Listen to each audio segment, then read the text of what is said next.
Hello and welcome to Unacademy, a one-stop destination for the English medium civil services aspirants. A very good morning and welcome to the most comprehensive Hindu analysis on YouTube. Let's start the discussion by first looking at the topics that we are going to discuss. From the Delhi edition of the Hindu, I have chosen 7 important articles for a detailed and comprehensive coverage. The idea is to ensure that you don't have to go back and read the newspaper again. But before we start, I have a couple of important announcements. If you're looking to enroll for our online classes, our subscription is now available at 22,999 and you also get up to 6 months of free extension. This program will give you access to all the live and recorded lectures along with the study material, test series and one-on-one mentorship. So those of you who are interested, please check out the details by clicking on the link provided in the description. On the subscription page, you might see a different price, but to avail this offer, you have to enter the code IAS English. And I'm told the offer ends on the 3rd of April. The second announcement is with regard to Conquer Prelims 2026.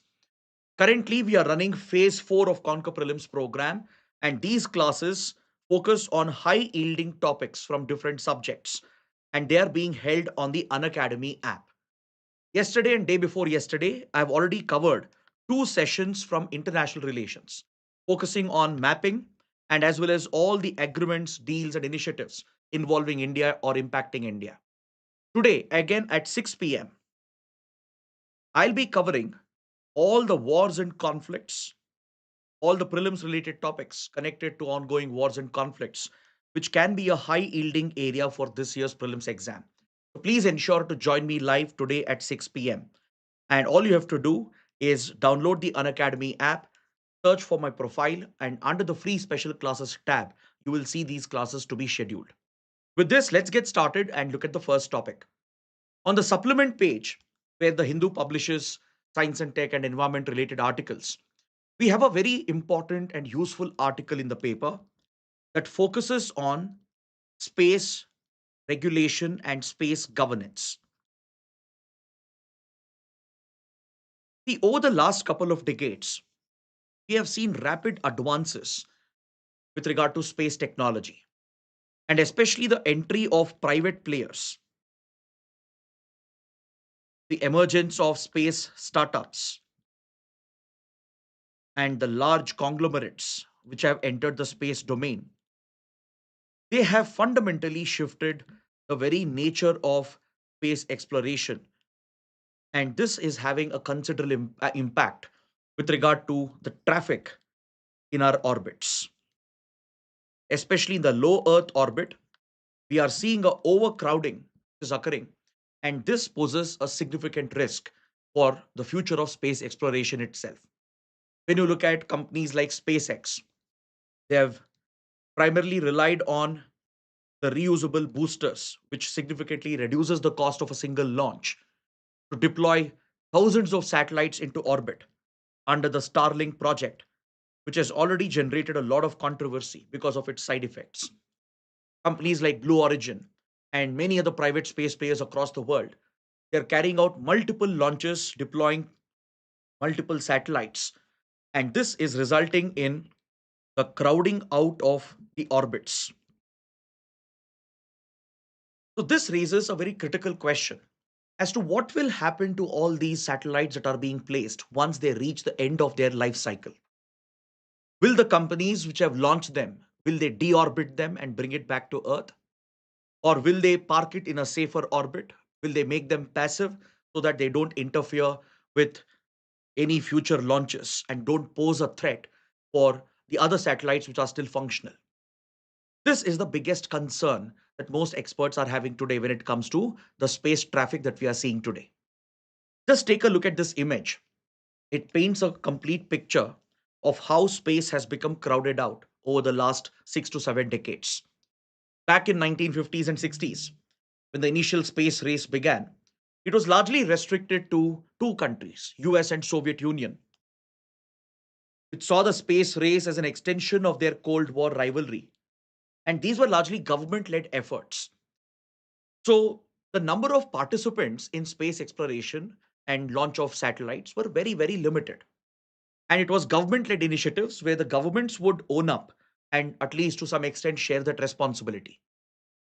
But over the years, the rapid advances in technology, the availability of private capital in the space sector, has led to a significant jump, an exponential jump in the number of space launches and satellite deployments.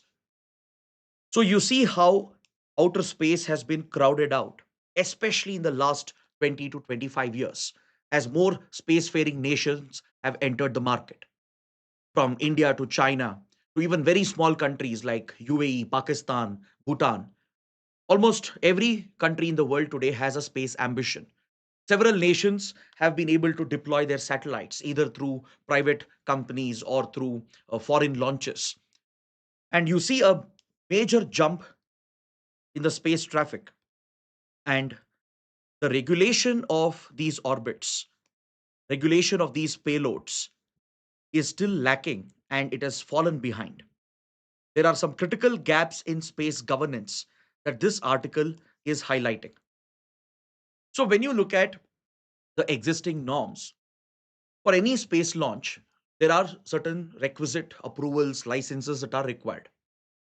For orbit allocation, it is done by the International Telecommunication Union, where the concerned states will apply for specific orbits, be it for their public sector launches through national space agencies like NASA, ISRO, etc., or even when private players from the countries are looking at space launches, they request ITU for orbital allocation to approve the specific orbit that they are looking at. So, this mechanism is essentially designed to ensure that accidents can be prevented or avoided, direct collisions can be avoided.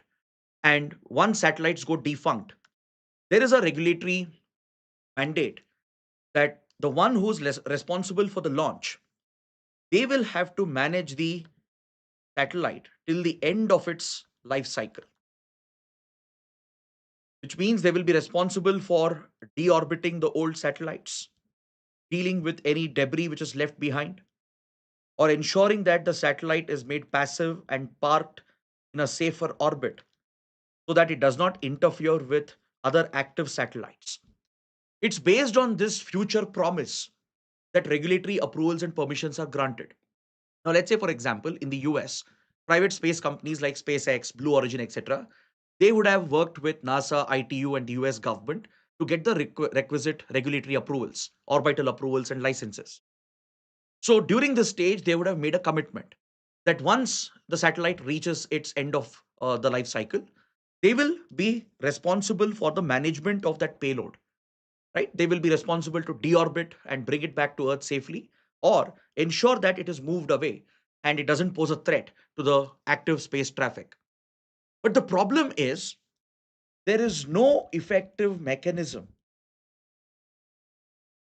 to check and verify whether the companies are following these obligations. Those space agencies like NASA, even ISRO, they do track space debris. For example, ISRO has Project Netra, through which it keeps an eye on space debris in order to ensure the safety of our space assets. NASA also has a very ambitious space tracking program. But however, it will not give you real-time picture about where exactly these payloads are located and how will these companies, private players which are launching them, how will they manage it? And there's no credible, verifiable method that is available today to check whether these promises being made during the regulatory cycle is being fulfilled by these space players or not. So this remains a big gap, a vacuum when it comes to sustainable and ethical space governance. In the space legal framework itself, there is a major gap. Because see, currently, space governance is determined by Outer Space Treaty, which was brought out in 1967, and it is a outdated treaty. So when it comes to space debris, the biggest concern is the probable trigger of the Kessler syndrome. Kessler syndrome it refers to a domino effect a cyclical chain of events which could lead to catastrophic damage to all the space assets if we do not manage the space debris that is already present in lower Earth orbits. As per the Kessler effect or Kessler syndrome, even one minute space debris is enough. A space debris as small as a nut or a bolt or a size of a coin, if it were to crash at orbital velocity into another satellite, then it will rupture that satellite into hundreds and thousands of pieces, which in turn will trigger the cascading effect, the domino effect, which can go on to destroy almost everything that we have placed in low Earth orbits. So this remains a very serious concern. That's the reason why testing of kinetic space weapons is often looked down upon. Because when you carry out a kinetic explosion in outer space, it leaves behind a huge trail of debris, and each and every particle poses a serious threat for space activities itself. So this domino cyclical chain effect, which can get triggered, is referred to as the Kessler effect or the Kessler syndrome. So to prevent such scenarios, we have this treaty, the Outer Space Treaty, to ensure that outer space is well managed, to ensure that there is some form of legal regulatory governance framework which is implemented. But the problem with Outer Space Treaty is that it was brought out in 1967, and as I told you, it is completely outdated. It did not account for multiple nations entering the space domain. It did not account for private players playing a role in space exploration. It did not account for the rapid changes in technology. So, Outer Space Treaty has a very limited coverage. The Outer Space Treaty, it draws heavily from the Antarctic Treaty System. Just like the Antarctic Treaty System declares the Antarctic region as part of global commons. Similarly, the Outer Space Treaty declares outer space as part of global commons, meaning it does not belong to any particular country. Just like the Antarctic region, anything below 60 degrees south latitude, which is seen as part of global commons, where no country can claim sovereignty. The same concept applies for outer space. So there are few regions which are declared as global commons, right? The Antarctic region is one, outer space is one. There's one more region. Can you find out which is the other region of our planet which is declared as part of global commons, where no country has sovereignty and it is seen to belong to larger humanity itself? So, in outer space, no country can claim that outer space belongs to them. No country can claim that a celestial body like a moon, like the moon or the asteroids or any planets belongs to them. Like US can't say moon belongs to us because we landed there first. China can't say tomorrow that we have active space colony in moon and moon belongs to us. These claims are not entertained, as outer space that includes all the celestial bodies are seen as part of global commons, which means it's a global responsibility to protect this common area. It's like the common area of your apartments and societies. See, within our houses, we take utmost care and precaution. But outside in the common area, we always think someone else will take care of it. This is the mindset that governs space regulation today. All countries, they are concerned about their own assets, their civilian satellites, defense satellites. In many cases, they don't even share the complete orbital data and what happens to their satellites after the end of the life cycle, either because of commercial or trade secret reasons or because of national security reasons.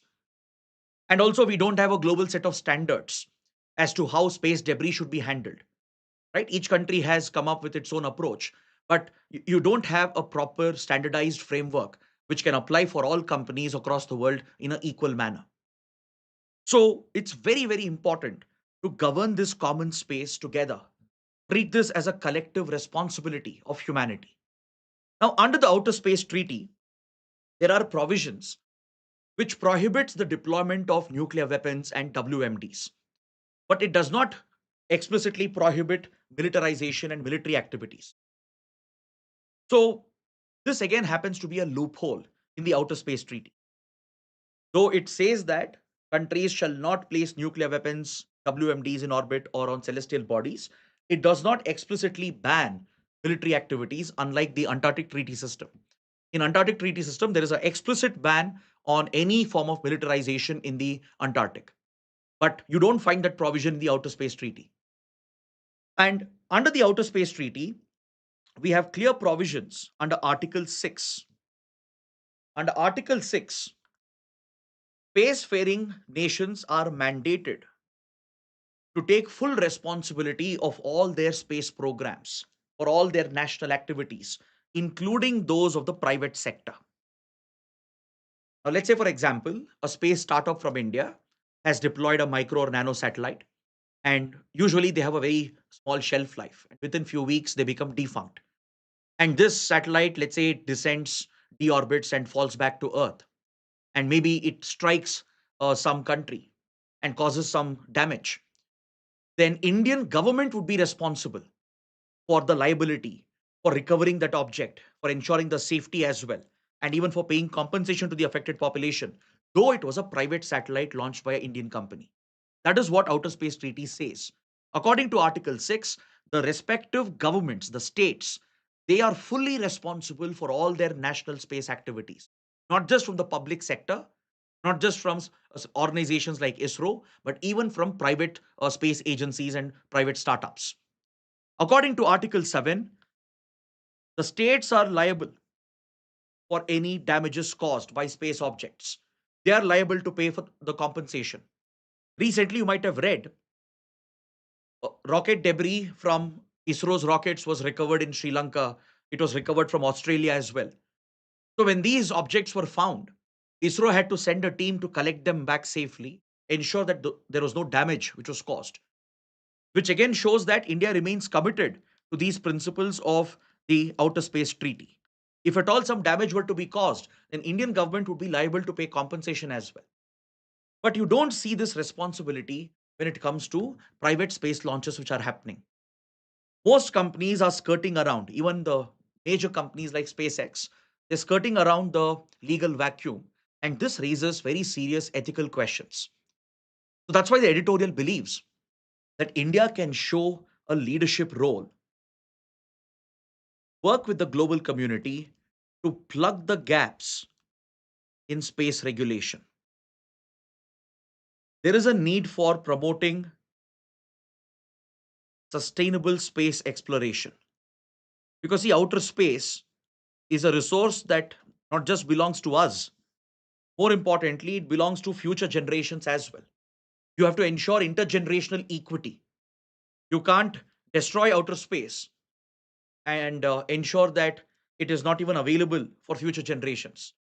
Because if Kessler's syndrome were to kick into effect, then space will become probably unusable for decades together. So it's important to prioritize sustainable space exploration and focus on ethical, legal governance framework. And India can play that responsible role, work with other like minded nations, and bring about changes in global regulatory framework. We need to standardize how space debris will be handled. And this responsibility has to be enforced on all the space players, not just governments and public sector agencies, but even private players have to play their role. And there should be a verifiable mechanism through which they can deal with space debris. And if there are violations, they should be penalized heavily. So, such a framework is absolutely necessary. And the article believes that India can lead the world and shape space governance by working with other nations.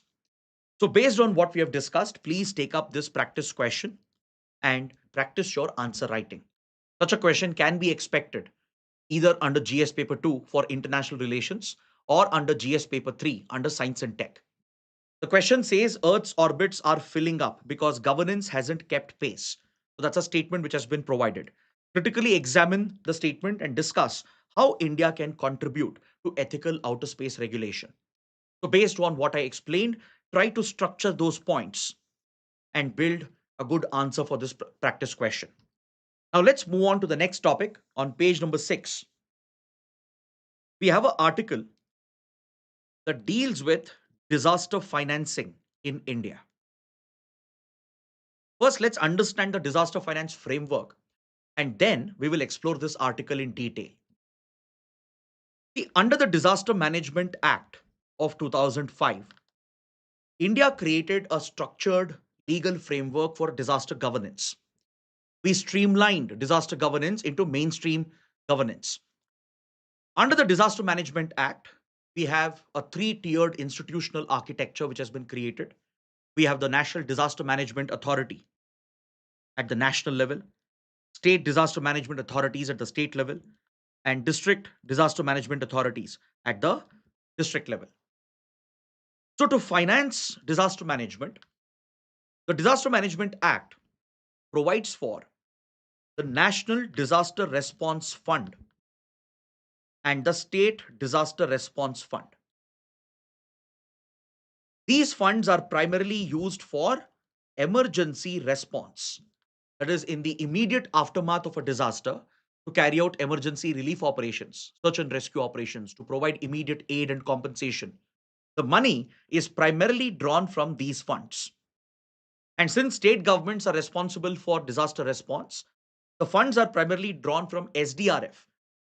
Right before a disaster, when the states are preparing for an impending disaster, or immediately after the disaster has occurred, to rescue people, to save lives, to run the relief operations, and to provide immediate aid and assistance.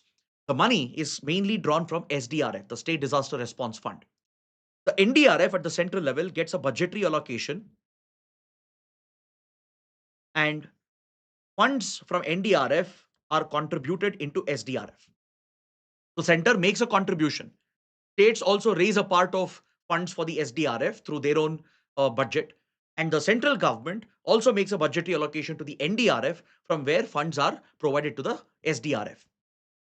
Now, this distribution of funds from center to states is now decided by the Finance Commission, which is constituted under Article 280 of the Indian Constitution. So, just like Finance Commission decides upon the devolution of funds, the horizontal and vertical devolution of funds. So now the Finance Commission has been given this new mandate to also decide upon the devolution of disaster finance, how NDRF funds will be distributed on what percentage basis to different states in order to be deposited in the SDRF funds. So in this case, the 16th Finance Commission, which has recently tabled its recommendations, has committed a major blunder. If you look at the recommendations of 16th Finance Commission, right, it is very, very clear that the methodology that the Finance Commission has adopted with regard to disaster finance is completely erroneous. It's a huge misjudgment on the part of the Finance Commission, and I'll explain why. See, India can't afford to make such mistakes in disaster finance because India is one of the most disaster prone countries in the world. We have a very heightened hazard risk, vulnerability, and exposure that increases our disaster risk. So it's very critical, especially for some states, to receive adequate finance so that they can focus on their disaster preparedness. But the formula that Finance Commission has come up with, the 16th Finance Commission, ends up creating a very wrong and imbalanced model of distributing the funds to the SDRF. So let's understand why the 16th Finance Commission has committed this blunder. Let's understand this. It's slightly technical, but don't worry, I'll break it down and I'll explain it in a simple manner. Now, when you look at India's most disaster prone states, I'm sure many of you will mention Sikkim, Uttarakhand, Odisha, Kerala. These are definitely the most disaster prone states in our country. Now, let's take the example of Odisha.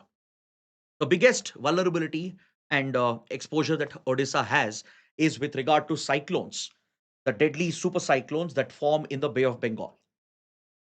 In 1999, Odisha was devastated by one such super cyclone. This was a time when India did not have a proper structured disaster response. There was there wasn't enough focus on early warning, on relaying the timely alerts, carrying out evacuation. Cyclone shelters didn't even exist. So during the 1999 super cyclone, which struck Odisha, 10,000 people, close to 10,000 people were killed. There was massive damage to infrastructure, private property, agricultural crops. So the damage caused by this super cyclone was unimaginable. In fact, this was one of the events which later pushed India to streamline disaster governance and focus on the disaster management cycle in a structured manner. Around the same period, we had the Bhuj earthquake in Gujarat, followed by the deadly Indian Ocean tsunami in 2004.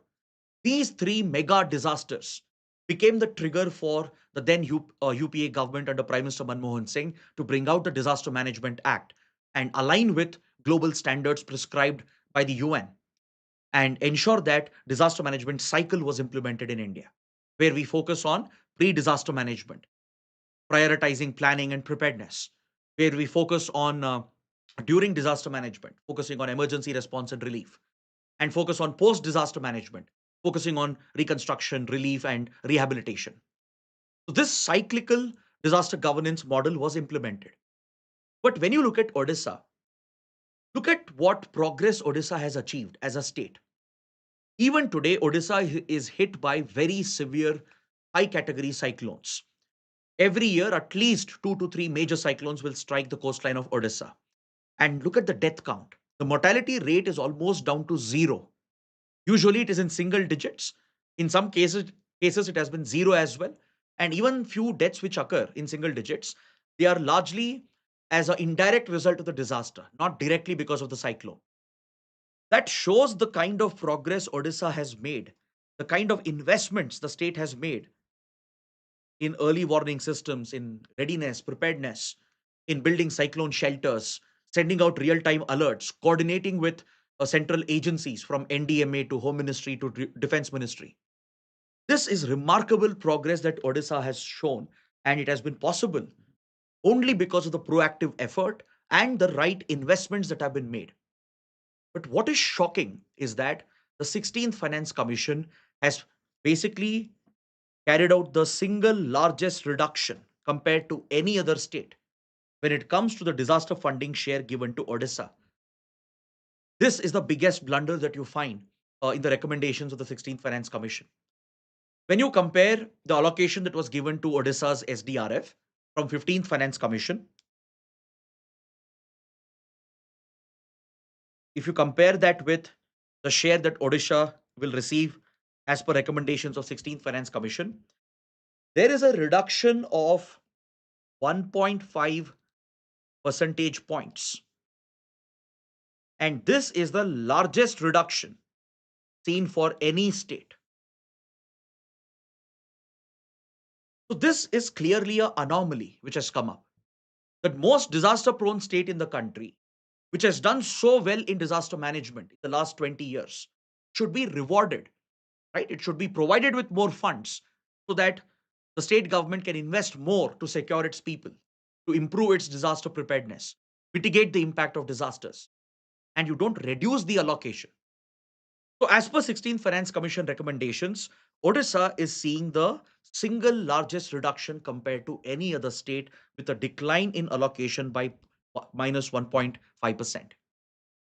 So, why is this happening? What's the methodology used by the 16th Finance Commission? So, to understand this, we need to learn the concept of disaster risk. Disaster risk and disaster risk reduction is a globally recognized concept codified by the UN under the Sendai framework. According to the Sendai framework, disaster risk arises when there is an overlap between hazard, exposure, and vulnerability. I think this schematic here, the Venn diagrams here, will perfectly represent what is disaster risk. When hazard overlaps with exposure and vulnerability, that is where the disaster risk is at its highest, is at its peak. So 16th Finance Commission has used this formula as part of its methodology to decide as to how vulnerable states are. What is their disaster risk index? It has computed a disaster risk index for all the states, based on which the fund allocation has been made. Now, you might say, what's wrong with this? This is a scientific method, right? We are following the global standards and principles, and the disaster risk index has been computed by the Finance Commission. Accordingly, states have been allocated funds, right? But let me tell you what is wrong with this methodology. Now, when you look at the overall allocation made by the 16th Finance Commission, there is a huge jump which we see. The total allocation that has been made to SDRF funds is 2,04,401 crores. This is almost a 60% jump. To be precise, it's a 59.5% jump compared to the previous allocation made by the 15th Finance Commission. So 16th Finance Commission has done well to increase the overall allocation by a massive 59.5%, right? So when it comes to the vertical devolution, right? This number is about the vertical devolution. How much is coming from the center's NDRF to all the state SDRFs? So the vertical devolution has seen a huge jump of 59.5%. Which is fantastic. But when you look at how these funds are horizontally distributed amongst the states, this is where the wrong methodology is very glaring, very evident as to how big a blunder the 16th Finance Commission is making. So it is applying the disaster risk index as a multiplicative framework, as a multiple effect of hazard, exposure, and vulnerability. Now, when you measure exposure, what do you mean by exposure? Exposure refers to the degree to which a region and the population of that region are exposed to the impact of a particular hazard. The hazard by itself is not a disaster, right? If let's say there is no exposure and vulnerability of a region, hazard is just a natural event. Let's say there is a massive earthquake of 9 magnitude occurring in a region where there is no population, occurring in an uninhabited region. Then it can't be a disaster because there's no loss of life, there's no loss of property, no loss of infrastructure.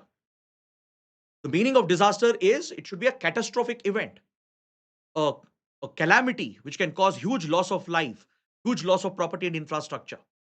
So if a region has no population, meaning it has no exposure to the hazard. If a region has no vulnerability, let's say, right? In that case, the hazard will have no impact.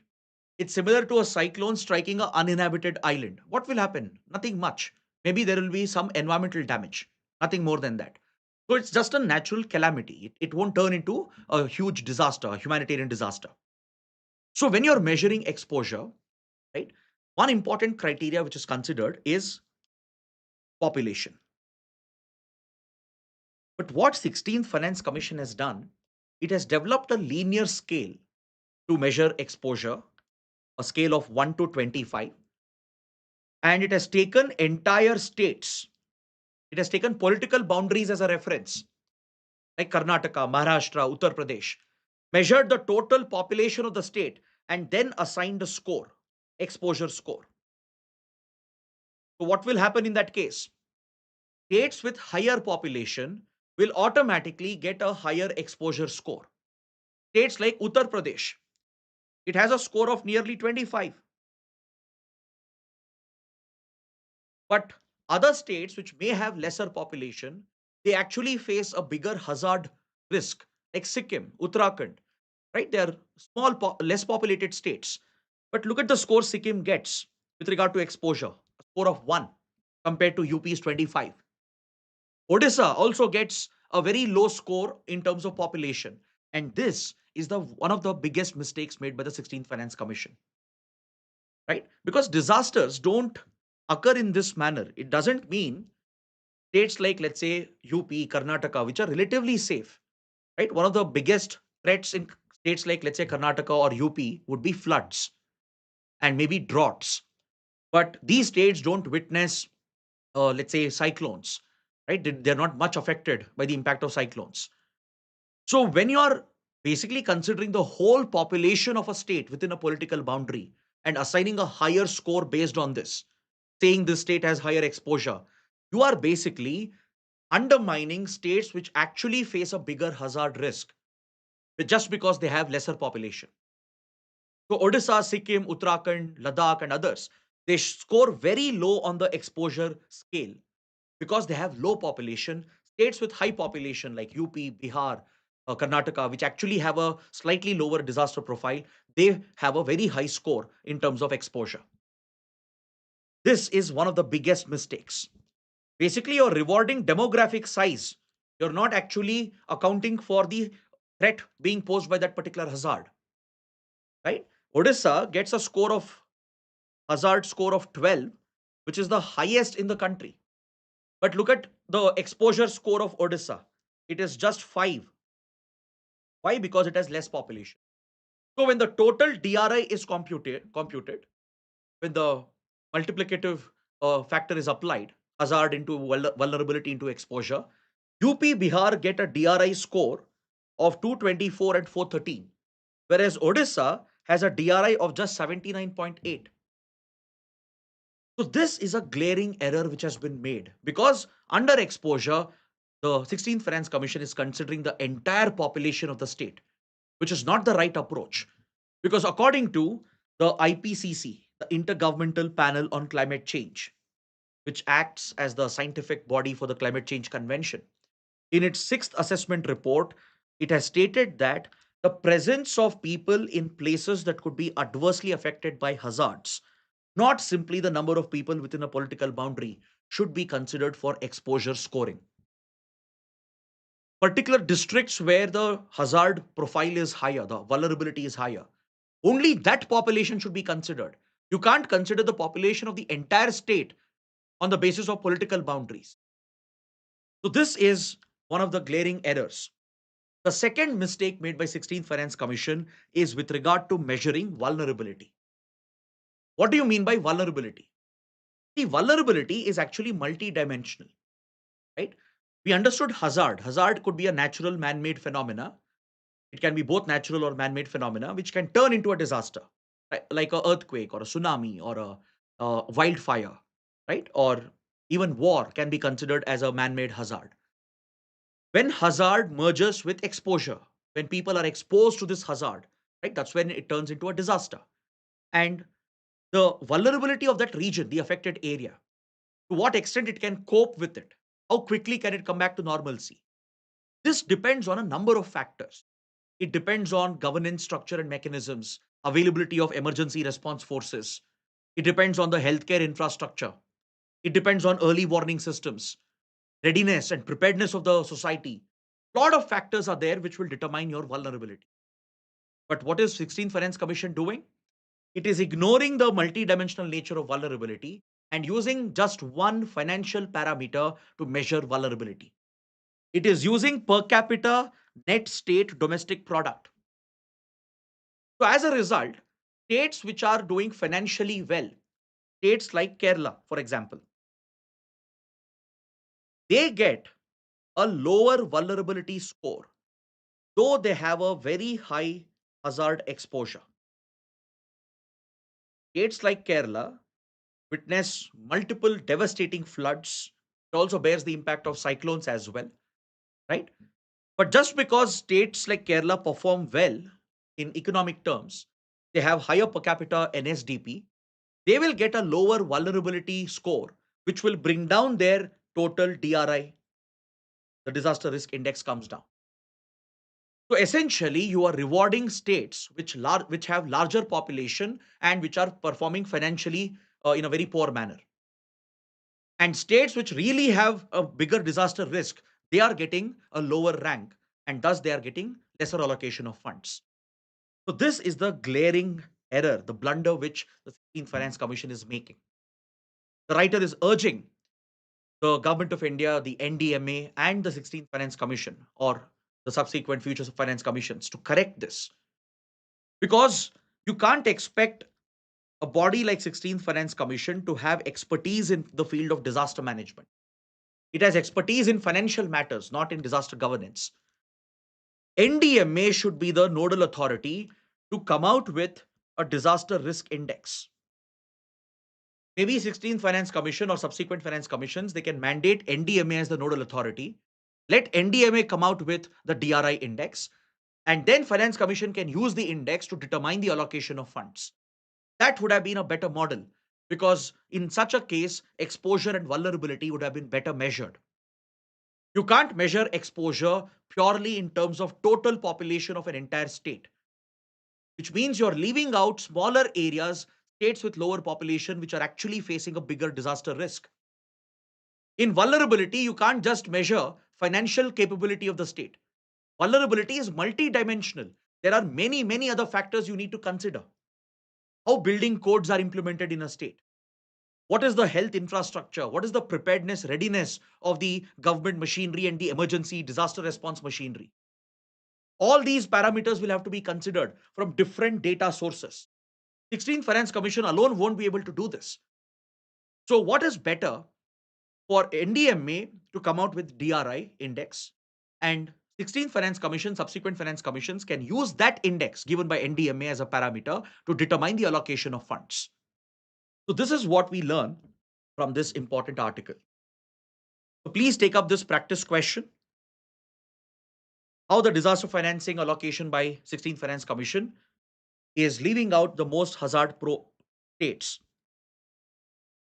What is the structural problem which has come up in disaster funding? To try to bring out how SDRF funds for states like Odisha, Kerala might go down, and for states like UP, Bihar, and others, even Karnataka, which actually have a slightly lower disaster risk, but they might end up getting a higher share. So please try to use this question for your answer writing practice. Next, we have an important editorial on page number 6 that refers to the IIP for the month of February 2026. So let's carry out a quick analysis of this editorial. The index of industrial production has been brought out for the month of Feb, and it is showing a very positive growth sign. According to IIP, India's industrial growth has jumped 5.2%. And this is quite phenomenal. It's one of the highest growth registered in the last 2 years. And there is a big anomaly here as well. Anomaly is that usually growth in your industrial sector is driven by your 8 core industries. Right? I'll explain the concept of 8 core industries and how IIP is measured. For now, just understand that in the IIP index, 8 core industries play a critical role. Overall growth in industrial activity is largely determined by growth in your 8 core industries, and they correlate with each other. Whenever there is growth in 8 core industries, there will be increase in IIP as well. And the contrary is also true. If growth declines in 8 core industries, then IIP will also decline. But this time we are seeing an anomaly. 8 core industries growth has declined. Most of the 8 core sectors have seen declining growth, but still IIP has increased, that to record levels. So how is it possible? It means there's something else which has happened, right? So before we understand what's happening in the economy, let's first learn about the IIP, because there might be some beginners as well. Uh, Many aspirants would know what is IIP, but there would be freshers, beginners who are just starting out. So for their sake, let's quickly look at index of industrial production. It's a key statistical tool to measure the changes happening in the industry, the short term changes on a month to month basis. It is brought out by the Central Statistics Office under the Ministry of Statistics and Program Implementation. It uses 2011-12 as the base year for measurement and comparison. By the way, the government is working on a new IIP.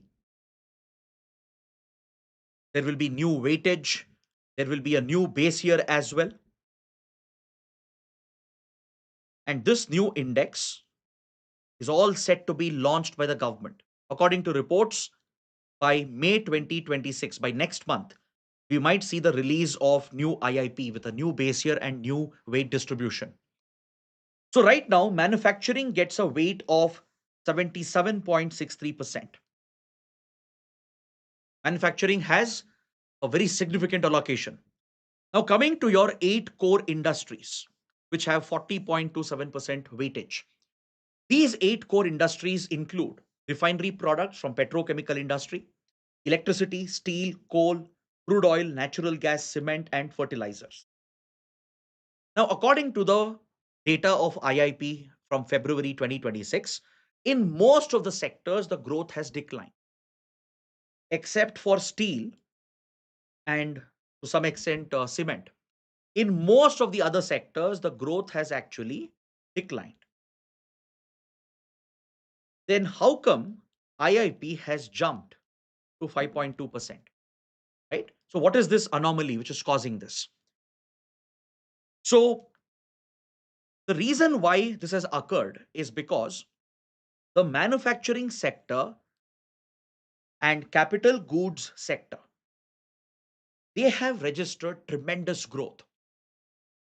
6% growth in Feb in manufacturing, 12.5% growth in capital goods. So despite the reduction in growth numbers from 8 core industries, because of the jump in manufacturing growth and capital goods sector, the overall IIP has jumped. But this might be a temporary phenomena because the effect of the West Asia war will spill over from the month of March onwards, and we will see a dampening effect on overall industrial activity, not just in the 8 core industries. Of course, core industries have already taken a huge hit from electricity to gas to crude oil to refinery products. They've all taken a huge hit. They will take a further hit on manufacturing as well. And this is something which we can expect in the next cycle. But what is interesting in the February index is that though this growth is a good sign for labor and capital, because it means industrial activity has done very well in the month of Feb. It's good for labor market, means it created more jobs, wages probably would have increased as well.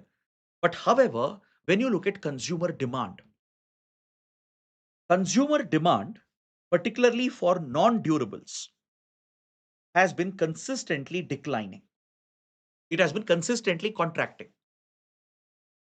Consumer demand for durables has grown by 7.3%, but for non-durables, it has declined again for second consecutive month by 0.6%. So what can you infer from this? What's the interpretation? When you look at consumer uh, buying and expenditure patterns, we often buy durable goods and products for the long term, right? Like a car or a AC or a fridge. They have a longer shelf life and you plan for it, you save for it, and then you buy it. So, non durables, on the other hand, something we buy on a day to day basis, like food or the discretionary spends that we carry out, like going out to a movie or spending on recreation, for example. These are your non durables, where most of the spending is largely spontaneous, right? You decide instantly and you decide to spend this money on that day at that particular minute. It's not that you have planned for it or saved for it. So, the spending pattern on consumer non durable is a perfect indicator of consumer sentiment. If people are doing more discretionary expenditure, it is a clear sign that people have more money, that there is more demand in the market. But imagine when, let's say, you are facing a shortage of money this month. Will you go and splurge on a day to day basis?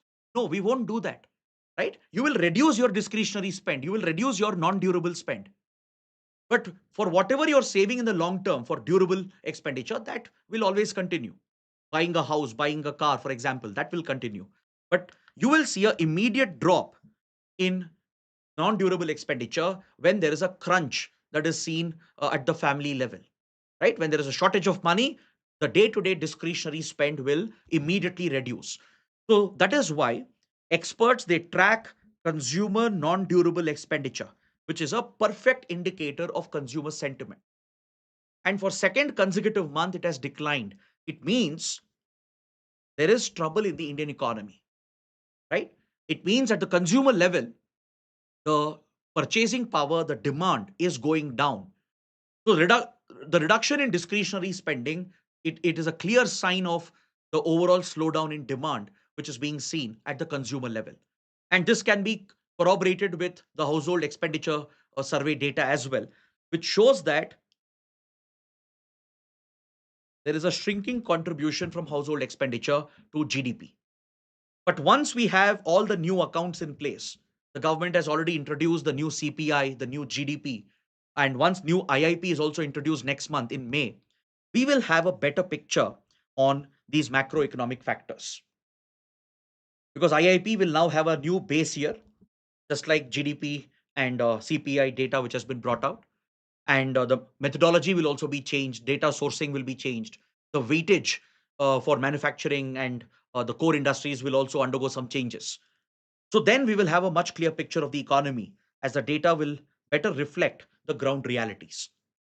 Now, coming to the next article, on page 6, we have an editorial that relates to the current situation in Cuba. We've already discussed this particular development, but there is another new breakthrough which has been reported in the paper today. See, the United States under Donald Trump has been nothing short of a bully in global geopolitics, right? Trump's administration has broken every international norm, shown complete disregard for rules based order, and blatantly threatened multiple nations, violated the sovereignty and integrity of multiple nations. From claiming Greenland from Denmark to attacking Venezuela, to kidnap Nicolas Maduro in an illegal operation, to attacking Iran in cahoots with Israel. Each and every act of Trump administration and the tariff weaponization that we have seen is nothing but a affront to the international world order.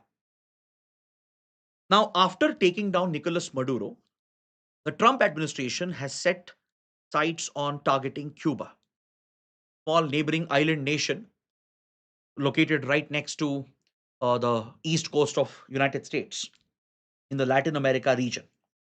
US and Cuba have a long standing history of hostility, rivalry, and enmity. Right? It goes back to the very roots of the Cold War, the ideological divide, as Cuba turned into a communist state, aligning with the then Soviet Union. So Cuba remains as a thorn for United States in its own backyard. Now you might know that the US has adopted a new national security strategy which reasserts the Monroe Doctrine. The Monroe Doctrine of 1800s, under which President Monroe had reasserted that the Americas region, North America, Central and South America region, belongs to the United States. That US should be the preeminent dominant power. And this is the strategic backyard of the United States. This was a warning by President Monroe to European colonial powers, Britain, Portugal, Spain, and France, which had colonized much of the Americas region. So, with the Monroe Doctrine, the US had carved out the Western Hemisphere, particularly the Americas region, for itself. Now, this policy had seen a dilution over the decades. And now, under the new NSS, Donald Trump is bringing back the Monroe Doctrine, naming it after himself. He calls it the Donroe Doctrine. So now the US is saying that America's region is the backyard of United States and US should be the sole preeminent superpower in this region. So it's a message to Russia, China, and every other power to not meddle, to not interfere with the Americas region. That explains America's action against Venezuela, right? That explains America's bullying of Central American and other South American states. So the same approach is being seen towards Cuba as well. In the past, US has tried multiple times to engineer regime change in Cuba. Since the days of Fidel Castro, they have tried multiple times to invade the country as well. If you remember the failed Bay of Pigs invasion of 1960s, and later how Soviet Union tried placing ballistic nuclear armed missiles that led to the Cuban Missile Crisis in mid 1960s. It almost brought US and USSR to the brink of a possible nuclear conflict. Even after that, US has placed a complete blockade and sanctions on the country. Right? It prevents the movement of ships. It has levied very strict crippling economic sanctions. And the CIA is always covertly involved in Cuba to try and destabilize the regime. So even after such repeated targeting, Cuba has managed to withstand. And now the Trump administration has made it a foreign policy priority to further bully Cuba. And right now, Cuba has lost one of its closest ally, which is Venezuela. Venezuela was the key oil supplier, which basically took care of the energy interests and the energy security of Cuba. Right under Nicolas Maduro, Venezuela, which is known to have the world's largest oil reserves, was the key supplier of oil, and in return, Cuba was supplying doctors to Venezuela. Right. But now this arrangement has stopped since Trump has installed a favorable leader in Venezuela, and the new Venezuelan president, who was formerly the VP, the vice president in Venezuela, has aligned with Trump's foreign policy priorities and they have stopped supplying oil to Cuba. US has even threatened and forced Mexico, which is another major oil exporting country here, to stop providing oil and energy supplies to Cuba. And there is a proper shipping blockade that has been levied with strict sanctions. So this has crippled the economy of Cuba and it is staring at a massive, unprecedented energy crisis. First of all, the country has been mismanaged by the communist regime. Its economy was already on a weak footing, and the impact of decades of sanctions and blockade has also acted up. And now, the complete stop of energy flows from Venezuela and Mexico has basically crashed the economy of Cuba.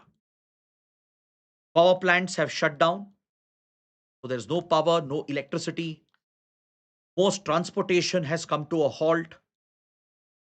The whole country has basically turned into a ghost nation with hardly any economic activity and movement taking place. Right? The whole country is facing a blackout, and transportation and economic activities have been severely curbed. So, in the midst of this crisis, Russia has come to the assistance of Cuba. Russia had dispatched a vessel, the Anatoly Kolodin, from the Primorsk port in the Baltic Sea, carrying a huge consignment of oil headed towards Cuba. In the last several weeks, it has made multiple attempts to evade the American naval blockade. But each time it would return back and it was holding its position in the Atlantic. But now, as Cuba has descended into complete economic collapse, Russia has taken a bold step to evade the US blockade, and the oil carrying ship has managed to dock in Cuba. This is the first major oil shipment in several days that Cuba has received. So, this shows that Russia could potentially stand up against Trump's bullying. Of course, the editorial recognizes that Russia itself has been a bully in its own backyard by attacking Ukraine and committing violations against Ukraine. But the editorial hopes that more such countries stand up against Trump's bullying. Because, see, countries like Cuba have contributed to the global community. It was one of the core supporters of the non aligned movement. It's an important country in the global south. Even India enjoyed fantastic relations with Cuba's communist regime for many, many decades. Cuba is a major contributor of doctors who take part in humanitarian missions across the world. So, at a time when Cuba needs global help, right, it's important for various powers and nations to stand up against bullies such as Donald Trump and show that there is a way to evade such blockades and sanctions, which have no sanction under international law. Right? Any such blockade or sanction, they are illegal. They have no legal basis. These are unilateral blockades and sanctions. And if Russia can evade that and break it, so can other countries as well. And the editorial is hoping that someone puts US back in its place. Now, coming to the Iran war, right? Trump will manage to remain in news. As we discussed in the other sessions, each single day Trump is saying something else. Every few hours he's contradicting himself. One day he says the war is ending, next time he goes and bombs Iran again. So such contradiction is again visible, and Donald Trump has posted something very controversial on social media yesterday. Look at this post. Though Trump has been claiming that peace talks have been going very well with Iran, which Iran denies, US and Pakistan are the only ones who are claiming that peace talks are going well, that Pakistan will very soon host US Iran talks as well. But Iran's leadership has been denying any such talks having taken place. Iran has acknowledged that they have received the 15-point peace plan of Donald Trump through intermediaries, which means the peace proposal of United States has been delivered by Pakistan to Iran. So Iran is acknowledging that yes, we have received the peace proposal through intermediaries, but they're not considering it. They're not in talks, according to Iran. Iran has instead proposed a 5-point plan, which I'll discuss very soon. But in the midst of all this confusion, whether the war will end or will the war escalate. Trump has posted this on social media yesterday. Basically, he has taken a pot shot at every country that depends on Hormuz. He has condemned NATO countries, European powers, and indirectly is condemning India as well. He's saying that countries which depend on Hormuz for oil, they should go and take the oil if they want.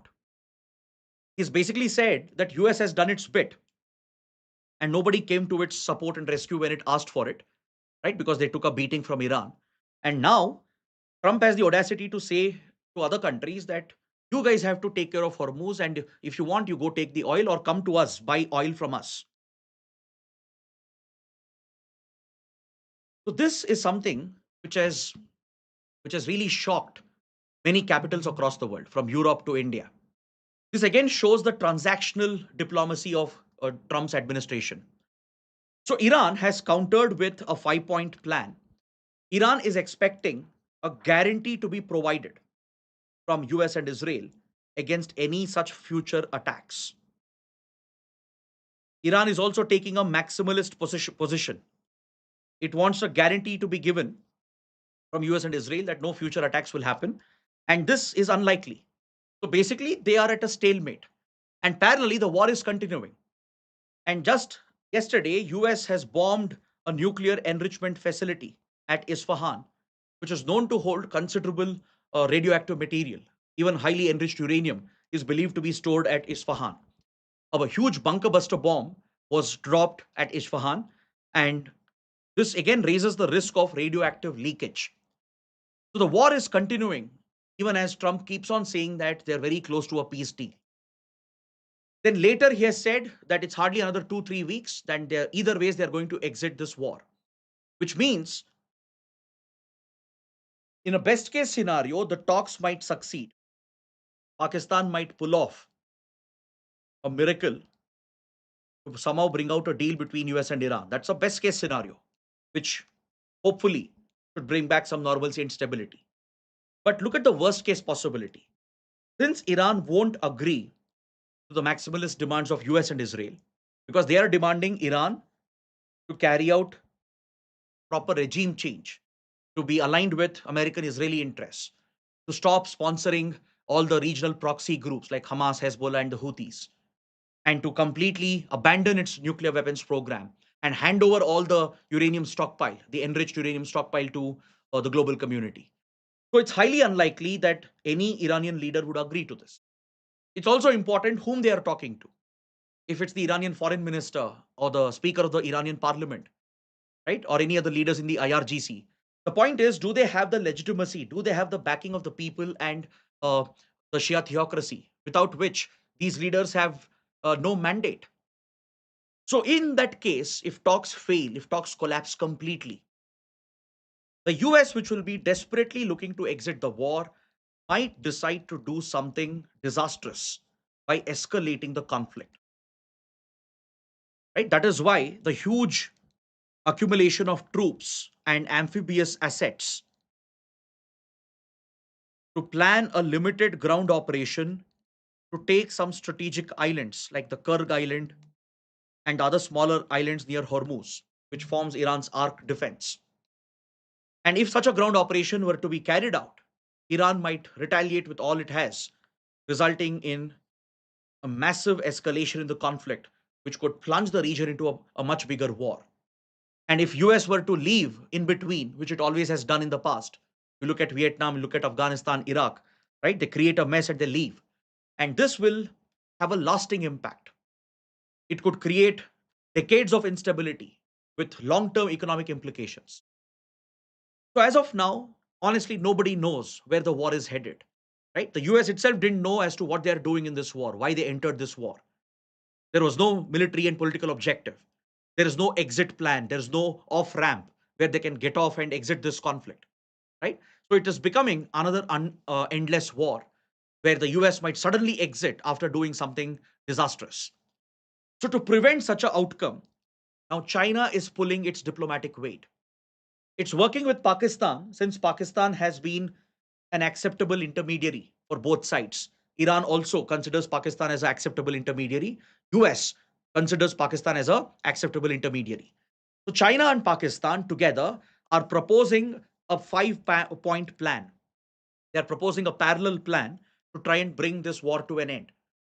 According to reports, under the China Pakistan plan, they are pushing US Iran to immediately call for a ceasefire.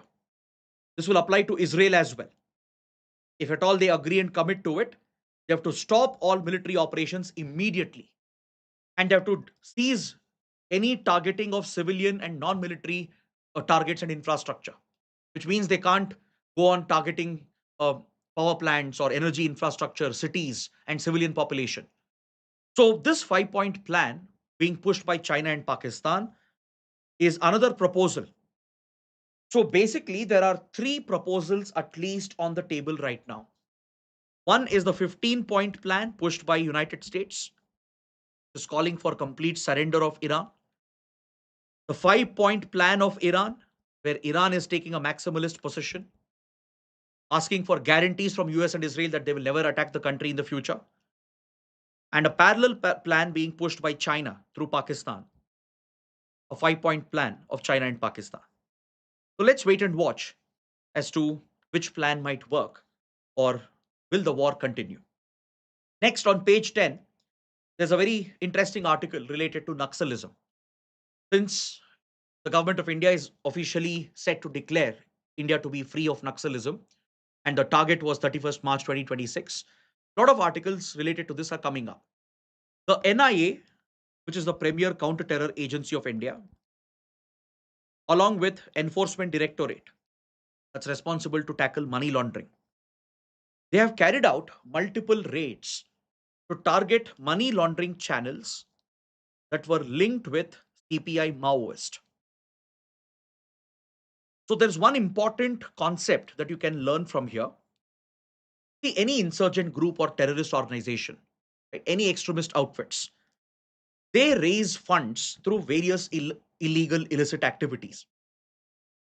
Some Northeast insurgent groups, for example, they get involved in drug trafficking, arms trafficking, human trafficking. Some get involved in extortion. That's what CPI Maoists have done, right? They issue threats to local political leaders, government officials, uh, businessmen, and industrialists.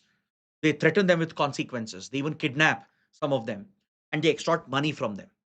A regular hafta, regular payments are extracted from them. Many Northeast insurgent groups also do this. So it's a well-known fact that terror outfits and insurgent groups, they resort to organized crime to raise funds for their operations. Naxals are also known to cultivate opium in some of the forest hinterlands in Odisha, Andhra Pradesh, Telangana belt. And they force farmers to cultivate opium, and they traffic the drugs and raise funds out of it. They have extorted money from local leaders, industrialists, etc. They even get involved in arms and human trafficking. So organized crime is the primary source of financing for any terror and insurgent organization. And once they raise these funds, these are illegal funds, right? The wealth is illegal, it's black money. They use money laundering channels to launder the money, basically wash the dirt of the money to make it legal wealth, and use it to further finance their activities and their operations. So, what I'm trying to say is that there exists a direct correlation between money laundering, organized crime, and terror financing. The three are interrelated. They're all connected to each other. That's a key concept you have to learn from this article. Wherever terror financing exists, right? Funding to terror groups, funding to insurgent groups, it is often linked with organized crime, such as drug trafficking, extortion, arms trafficking, human trafficking. And both in turn are connected with money laundering. So that's a key lesson for your mains and even for your prelims exam. Next, there is a related article that refers to the clearing of the Bastar region, which was once a stronghold of Naxals, has now largely been liberated by security forces. We discussed this yesterday as well. But the security forces are highlighting one persistent threat in the Bastar region. Though the region is largely free of Naxals today, The remaining threat is from the IEDs, which have been mined across the Bastar region. In some of the forested areas, Naxals, they were known for mining the region, where they placed these pressure activated bombs, right? Which is often placed underground or under roads or under some of the culverts which are there. And they get triggered with movement or with pressure. So this remains a persistent risk. Now it's for the security forces to scan the entire region, a region of nearly 42,000 square kilometers, and figure out the location where IED mines have been created by Naxals and diffuse these IEDs to prevent any further damage, any long term damage. In any conflict zone, such mines they remain where they are for years and decades, and they keep on causing human destruction and human damage many years later as well. So demining the region and getting rid of all the IEDs which are planted is absolutely critical, especially in the Bastar belt. Coming to the prelim section, the last article for today, and it's again related to Donald Trump. Finally, the people of United States have rose up and shown their discontent with the Trump regime. On 28th March, in the US and across the world, we saw massive protests named as the No Kings protests. It's a direct reference to Donald Trump, who has often labeled himself as a king of the US. Right? Initially, when he became the president, he even posted on social media an AI deepfake image of his own, wearing a crown, sitting on a throne. So this indeed had shocked the American citizens and the global community. Now, the US citizens, they have come out in large numbers. According to estimates, around 8 million protesters across cities, across states, and even around the world were reported in the No Kings protests, which is a direct opposition to Trump's foreign policy, his unnecessary wars against Iran, the policy against Greenland and Venezuela. It's a clear stand that many Americans are taking against the immigration enforcement by ICE agents and how migrants are being treated, how ICE agents have become extremely powerful and authoritarian, right? The immigration authorities, they have a massive funding today in the US administration, almost $75 billion worth of funding, which is much more than even the defense budget of most countries in the world. And the ICE, which has been empowered and emboldened, has been using massive force, detaining migrants, beating them up, torturing them, and they've even shot and killed few American citizens. So these protests are a direct rejection of the immigration policies, the border policies of the Trump government, and the foreign policy and the economic policies of the Trump regime. Now, this has serious implications. It's not just some random protest. The kind of support that was seen on the ground is a clear sign that in the upcoming midterm elections, which are critical for Trump, he might face a big setback. Right? In the US, the midterm elections are very critical. And right now, the approval ratings are pretty low for Donald Trump. And if the trend continues, if the political sentiment continues, Trump might face a major setback during midterm polls. Now, does that mean it'll weaken the Trump government? Does it mean you'll get rid of Trump? I don't think so. This might create the opposite effect. Given Trump's tendencies and his inclinations, he might try to become more authoritarian. Right? If he were to lose a little bit of political control, in anticipation of full defeat in the next election cycle in 2028, he might do something which is unimaginable, right? And at least the fact that many US citizens believe that these policies are unjustified, unreasonable, and illegal, at least that is some relief for the global community. So, most likely, this momentum is likely to carry forward. And if Trump insists on these policies, you will see a greater pushback by the American voters as well. On this note, I bring the analysis to an end. If you like the session, do press the like button, share your comments, and don't forget to hit the subscribe button. Thanks for watching.